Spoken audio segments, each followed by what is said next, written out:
Россия отказывается прекращать боевые действия в Украине. Зеленский заявляет о готовности освободить всех россиян из плена, но есть условия, а в Санкт-Петербурге устроили охоту за белорусской, которая критиковала Лукашенко. В эфире «Нехта» самые важные и интересные новости к этому часу.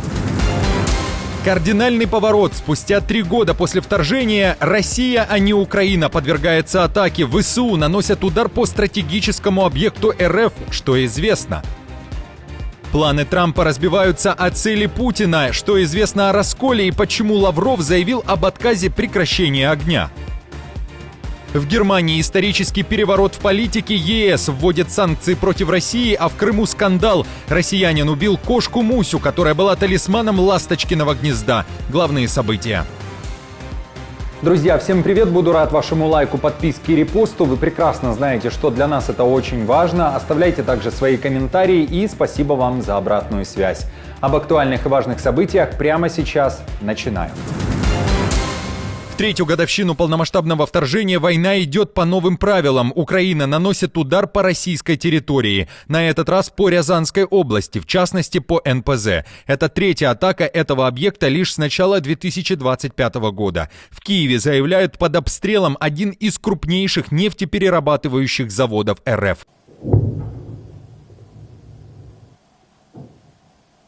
Мощность переработки завода 17,1 миллион тонн нефти в год, что делает его одним из 5 крупнейших НПЗ РФ. Там производят бензин, дизельное топливо, авиационный керосин, мазут и нефтехимию. Особую роль играет авиационное топливо, которое критически важно для фронтовой авиации армии РФ и стратегической дальней авиации, наносящей удары по Украине.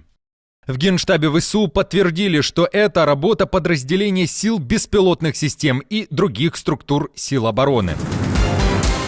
США знают о каждом российском нарушении режима прекращения огня. Документ с полным перечнем таких нарушений получил Кит Келлог, когда приезжал в Киев. Россия, начиная с 2014 года, неоднократно разрушала все договоренности. Об этом сказал Зеленский и заявил о готовности сделать первый важный шаг для завершения войны.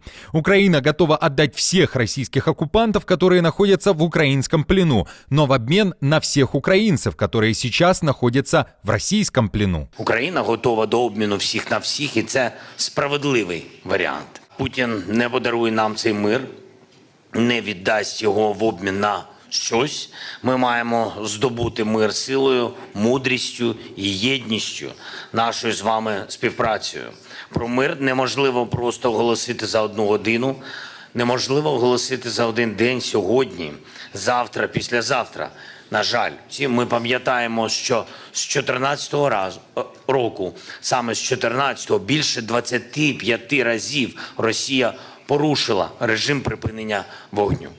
Лавров заговорил о прекращении боевых действий, но дал понять, что РФ будет поливать Украину огнем, пока Москву не устроят условия мирной сделки. Президент четко сказал, что мы готовы вести переговоры и с Украиной, и с Европой, с любыми представителями, которые в духе доброй воли хотели бы помогать достичь мира, но боевые действия мы прекратим только когда эти переговоры дадут твердый, устойчивый результат, устраивающий Российскую Федерацию. И, безусловно, реалии на земле должны учитываться. Планы Трампа о скором завершении войны могут разбиться об российскую тактику ведения переговоров и цели Путина. О возникшем напряжении и даже конфликте пишет Wall Street Journal. Авторы публикации уточняют, что для Москвы переговоры с Вашингтоном уже являются победой, ведь таким образом Путина выводят из изоляции. Но помимо этого Путин собирается диктовать свои условия. Здесь отсылка к его требованиям. Он хочет, чтобы Украину никогда не взяли в НАТО и сделать так, чтобы в Киеве не было антироссийского правительства.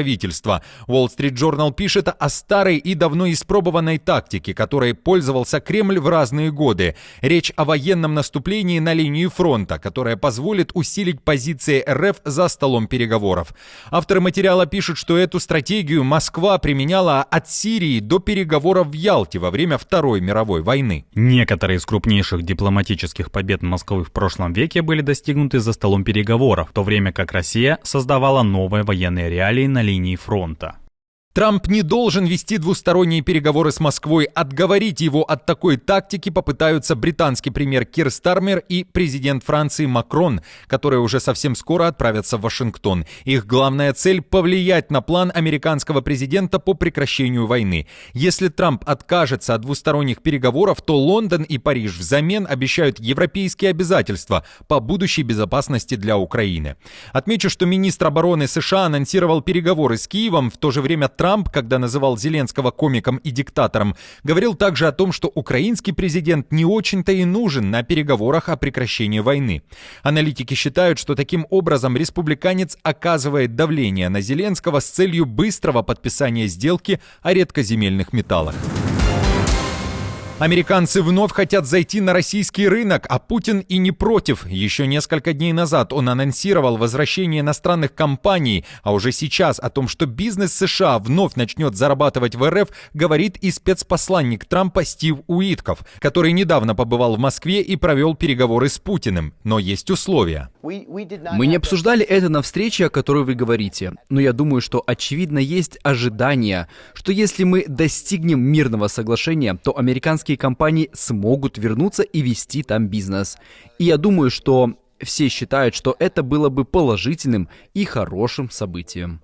Напомню, что Уитков в эфире американского телевидения заявил, что российско-украинская война была спровоцирована, но не обязательно Россией. Он вспомнил разговоры о вступлении Украины в НАТО, что, по его мнению, фактически стало угрозой для россиян. А о нынешних угрозах для Украины и Европы собирается говорить в США высокая представительница ЕС по иностранным делам Кая Каллас. Важный визит запланирован на 25 февраля.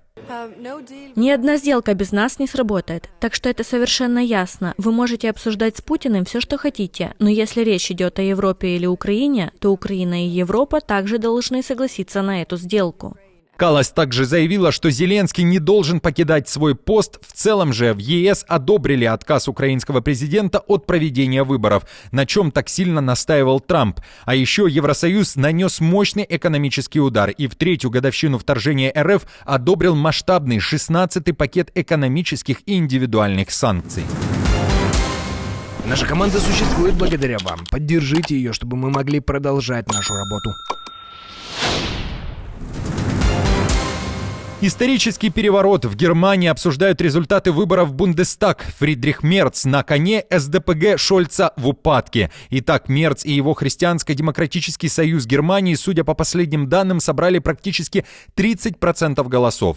В то же время выборы для Шольца и СДПГ стали не просто поражением, а крахом, пишет немецкая пресса. Их результат худший за всю историю. Шольц признал поражение, но уходить не собирается, а внутри партии буря. Лидер Ларс Клингбайл уже заявил о перезагрузке. Так попытаются вернуть себе статус народной партии. Это горький результат для выборов для социал-демократической партии.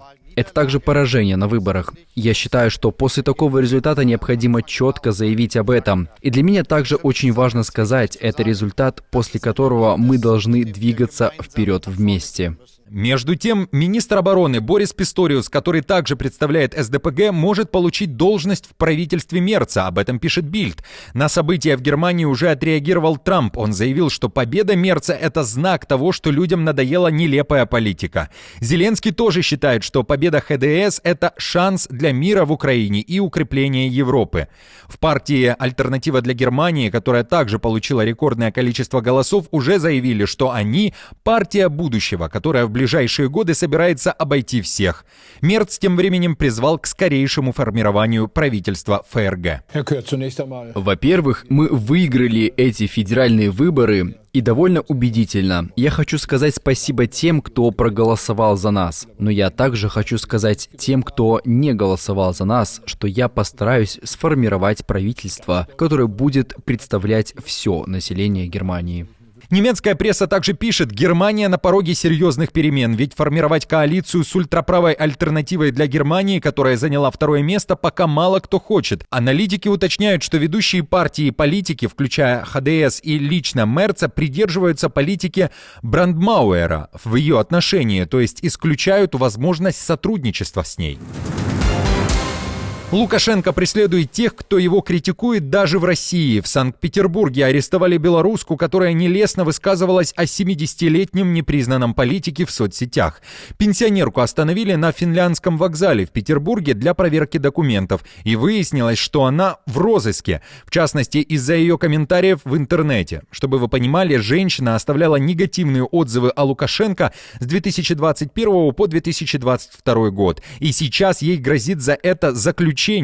Это не единичный случай. Только по данным правозащитного центра «Весна» с 2020 года более 1200 человек понесли наказание за оскорбление Лукашенко, и 514 из них отправились за решетку. В Петербурге заявили, что уже сообщили силовикам белорусского режима о том, что женщина задержана.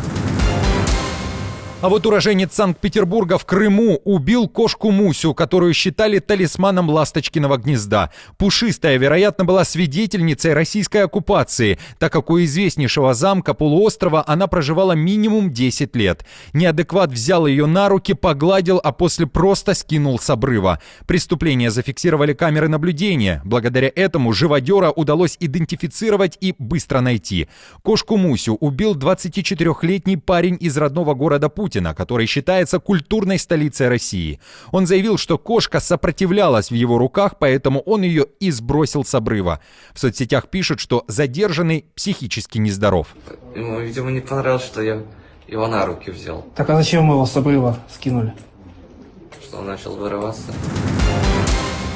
Друзья, на этом все. Не забудьте оставить свой комментарий и лайк. Мы же с командой продолжаем следить за самыми важными новостями. Оперативную информацию от Нехта ищите в телеграм-каналах или на платформе X. Спасибо вам за доверие и то, что остаетесь с нами. До новых встреч и хороших вам новостей.